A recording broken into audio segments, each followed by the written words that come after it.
오늘 본문은 시편 38편의 연속으로 볼 수 있습니다. 다윗이 질병 중에 신음하면서 자신의 고통을 하나님께 호소하고 사죄와 구원의 은총을 구하는 그런 내용이지요. 1절 말씀 보시면 내가 말하기를 나의 행위를 조심하여 내 혀로 범죄하지 아니하리니 악인이 내 앞에 있을 때에 내가 내 입에 재갈을 먹이리라 하였도다.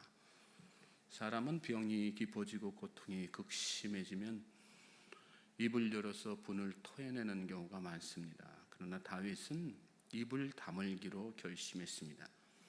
악인이 내 앞에 있을 때라도 내 입에 재갈을 먹이겠다. 혹시나 그로 인해서 내가 실언이라도 하나님 앞에 범죄하게 되지는 않을까 염려하는 마음에서 한 결단이죠.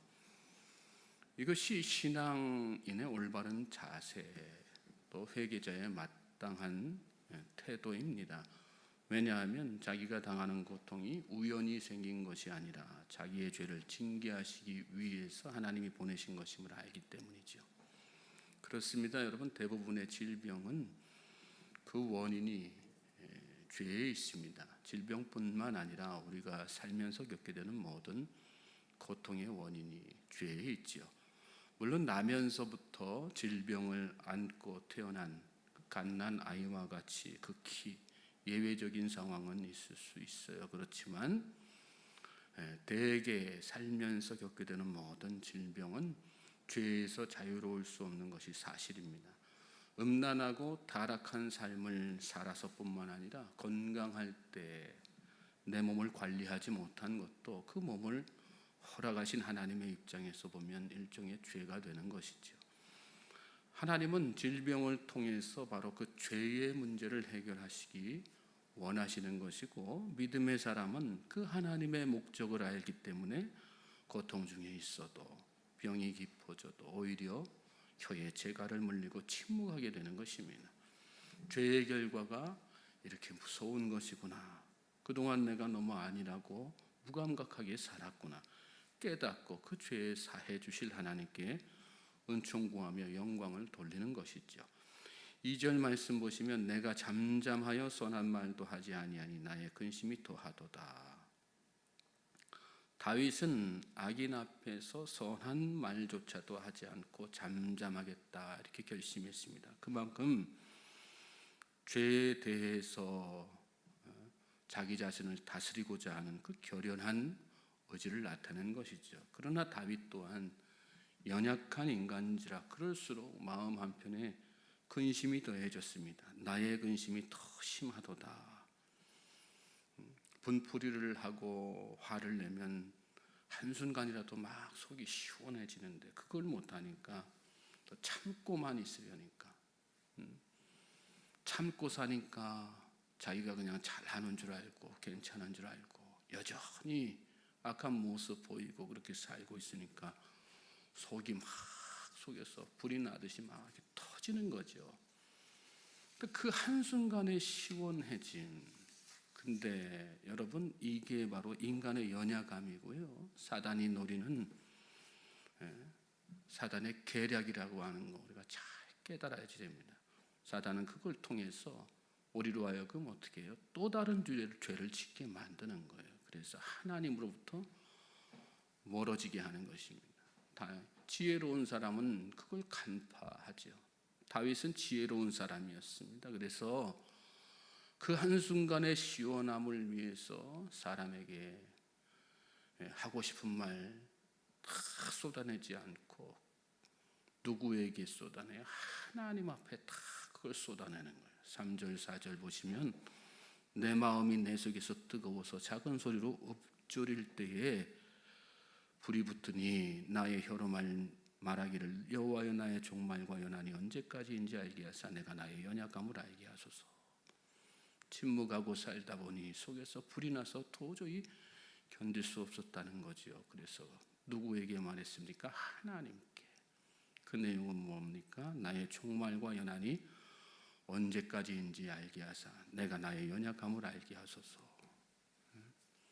도리어 다윗은 하나님, 제가 언제까지 살 수 있는 존재인지 제가 삶 가운데서 늘 그거 깨달으면서 살게 해주십시오. 그리고 그 과정 통해서 하나님, 저의 한계를 인정하게 하시고 저의 연약함을 스스로 잘 깨닫는 자가 되게 하여 주시옵소서. 그렇게 하나님 앞에 겸손하게 기도한 것입니다. 다윗은 자기 인생이 사람의 손넓이만큼 작고 자기 일생이 더없이 미미한 것 같다는 사실을 고통 중에서 깨달은 거예요. 인생이란 그림자같이 아무 내용 없는 거고 그냥 속히 다 지나간다는 사실을 깨닫고 하나님 앞에 믿음으로 고백하고 있는 거죠. 이어지는 말씀이 그런 내용이에요. 말씀 보시면 5절 6절 주께서 나의 날을 한 뼘 길이만큼 되게 하심에 나의 일생이 주 앞에는 없는 것 같사오니 사람은 그가 든든히 서 있는 때에도 진실로 모두가 허사뿐이이다. 진실로 각 사람은 그림자같이 다니고 헛된 일로 소란하며 재물을 쌓으나 누가 거둘는지 알지 못하나이다. 사람은 자기가 크고 굉장하다고 생각할 때 죄를 범하게 되는 거죠. 세상에서 몇백 년이나 살 것처럼 착각할 때, 또 세상에 대한 애착, 미련을 버리지 못할 때 탐욕의 죄를 범하게 되는 것입니다. 자기가 쌓아놓은 어떤 재물을 그게 하나님께서 다 허락하신 것인데 자기 노력 수고로 다 된 것인 양 착각하고 영원토록 소유할 것처럼 생각하면서 살 때, 그때 사람은 교만의 죄를 다 범하게 되는 것입니다. 예수님의 비유 말씀 가운데에서 어리석은 부자가 바로 그런 모습으로 산 전형적인 인생 아니겠습니까? 사람은 자기가 미미한 존재이고 자기의 주어진 일생이 한순간의 장막에 지나지 않는다는 그 무의미함을 깨달을 때 하나님 앞에서 진실해지고 사람 앞에서도 겸손해지는 것입니다. 이것이 고통 앞에서 통회하고 고통 앞에서 하나님 앞에 더 큰 믿음 갖기를 원하는 지혜자요 회개자의 바른 자세 아니겠어요? 저는 저와 여러분에게 바로 이 믿음이 있게 되기를 주님의 이름으로 소망하고 축복합니다. 모든 것이요, 이 땅에서 우리가 경험하는 모든 것이 영원한 것 아무것도 없습니다. 한순간에 다 지나가는 거예요. 즐거움도 그렇고 고통도 그렇고. 그래서 우리가 늘 하나님 앞에서 해야 되는 것은 무엇이에요? 나의 연약함을 하나님 앞에 고백하는 거예요. 그리고 이 세상의 유한함을 깨닫고 하나님 앞에 영원한 세상에서 살 것을 소망하면서 그 영원한 삶을 누리기 위해서 나의 죄됨을 하나님 앞에 통회하고 자복하며 나아가는, 그것이 믿음의 사람, 오늘 저와 여러분이 드려야 될 참된 기도라고 하는 사실을 깨닫고 이 새벽에 그런 기도의 자리로 나아갈 수 있게 되기를 다시 한번 주님의 이름으로 소망하고 축복합니다. 7절 말씀 보시면 주여 이제 내가 무엇을 바라리요 나의 소망은 주께 있나이다. 극심한 고통 중에서 입을 다물며 살기로 결심한 다윗, 그리고 자기 인생의 무상함을 알게 해달라고 기도한 다윗은 결국은 하나님을 향해서 본격적인 이런 간구의 기도를 드리지요. 그리고 그 기도는 신앙의 어떤 본질을 추구하는 그런 기도였습니다. 7절 말씀 다시 보시면 주여 이제 내가 무엇을 바라리요 나의 소망은 주께 있나이다. 여러분, 이 기도보다 더 본질적이고 올바른 기도, 우리가 드려야 될 기도가 어디 있겠어요? 이건 신앙 고백적 기도죠. 다윗은 시편 16편 2절에서도 주는 나의 주시오니 주밖에는 나의 복이 없다 하였나이다. 그렇게 기도했습니다. 오늘 저는 저와 여러분이 이 다윗의 기도를 배울 수 있게 되길 바랍니다. 주님밖에 없습니다. 주님, 제가 살아보니요 하나님밖에 없습니다. 주님, 제가 이 세상을 경험해 보니까요 하나님밖에 없습니다. 저에게는 주님밖에 없습니다. 신앙, 우리가 신앙생활하는 가장 근본적인 목적이고 또 우리의 본질적인 추구의 방향 아니겠습니까? 침묵을 지키며 회개하는 자, 그리고 자기의 인생의 무상함을 깨닫는 자, 그런 사람만이 오늘 이와 같은 기도를 드릴 수 있다는 사실을 잘 깨닫고 오늘도 주님만이 나의 전부이십니다, 이렇게 고백하며 나아갈 수 있게 되기를 주님의 이름으로 소망하고 축복합니다. 8절 말씀 보시면 나를 모든 죄에서 건지시며 우매한 자에게서 욕을 당하지 아니하게 하소서. 이제 다윗은 하나님께서 자기의 죄를 사하시고 자기를 고통에서 건져주시기를 기도하지요. 10절 넘어가서 보시면 주의 손이 치심으로 내가 쇠망하였나이다. 하나님께서 그 모든 하나님께서 치셨던 그 징계와 채찍에서 자기 자신을 옮겨주시기를 기도하는 거죠. 그리고 하나님께서 자기의 죄악을 그렇게 물으시고 견책하실 때 자기의 모든 누렸던 것들이 한순간에 다 벌레로 말미암아 좀 먹는 것처럼 다 소멸될 수 없음을 하나님 앞에 고백하면서, 그래서 하나님의 징계를 다 피할 수 있게 되기를 하나님 앞에 기도하는 거죠. 10절에 다시 보시면 주의 징벌을 나에게서 옮기소서. 주의 손이 치심으로 내가 쇠망하였나이다.